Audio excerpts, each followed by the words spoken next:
Widgets are one of the most underrated features you can add to a React Native app. Widgets turn a static home screen into a dynamic command center. They allow your users to curate their own experience by surfacing your app's most critical info, resizable and movable. I publish breakdowns like this regularly in the Candies Ocean newsletter, links in the description. So the data they care about is always waiting for them. Zero taps required. You can develop iOS widgets from a React Native project with ease. Today I'm going to show you what widgets actually are, how they work, and how we set one up for a book summary app. So what exactly is a widget? According to Apple's Human Interface Guidelines, a widget provides quick access to essential information from your app. It's glanceable content designed to be understood at a glance without interaction. Widgets appear on the home screen, the lock screen, and in the Today view. They help people organize and personalize their devices by surfacing timely, relevant content. There are different sizes. The two most common on iPhone are small and medium. Small is a compact square, great for a single piece of info like a progress indicator or a countdown. Medium is wider. You can show more context, like a book title, author, and reading progress side by side. The key principle here: widgets are not mini apps you interact with constantly. They're at-a-glance surfaces. You look, you get the info, you move on. Or you tap to open the full app. Now here's the part that's surprising. Widgets don't run JavaScript. They're a completely separate target, a mini app written in Swift that lives alongside your main app. So when you build a widget for your Expo or React Native app, you're actually creating a native Swift view. WidgetKit, Swift UI, that's what powers it. But here's how you connect the two worlds. App groups. This is a shared container that both your React Native app and your Swift widget can read from.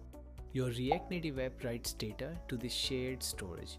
The widget reads from it and displays the content. The other thing to understand is timeline-based updates. Widgets don't refresh on demand like a React component. You provide iOS with a timeline, a schedule of content snapshots, and the system decides when to actually update the widget. iOS optimizes for battery life and numerous other things. So how do you actually set this up in an Expo project? There's an experimental library called @bacons/Apple-targets by Evan Bacon. It's an Expo config plugin that generates native Apple targets, like widgets, while keeping them manageable outside your /iOS directory. You run npx create target widget, and it scaffolds a targets/widget folder with Swift files, assets, entitlements, and a config file. The config file is simple. That application group's entitlement is critical. It's what enables the shared storage between your main app and the widget, and you'll need to enable this app group in the Apple Developer Portal too.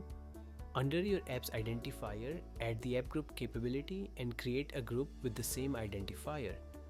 On the React Native side, you use extension storage from @bacon/Apple-targets to write data to the shared container. That's it. You serialize your data, write it to the app group, and call reload widget to signal that fresh content is available. On the Swift side, the widget reads from the same user defaults suite using that app group identifier, decodes the JSON, and displays it. For our book app, we sync the current book's title, author, cover image, URL, and reading progress. The widget shows a beautiful card with the book cover and a progress indicator right on the home screen. So that's iOS widgets in React Native. A separate Swift target, shared storage through app groups, and timeline-based updates. With a bit of Swift, you can give your users that native home screen presence that makes your app feel deeply integrated into their device. Hope you found this helpful. I share regular updates in the Candies Ocean newsletter. For a hands-on learning experience, check out React Native Candies at courses.candiesocean.com. I'll pin the links in the description below.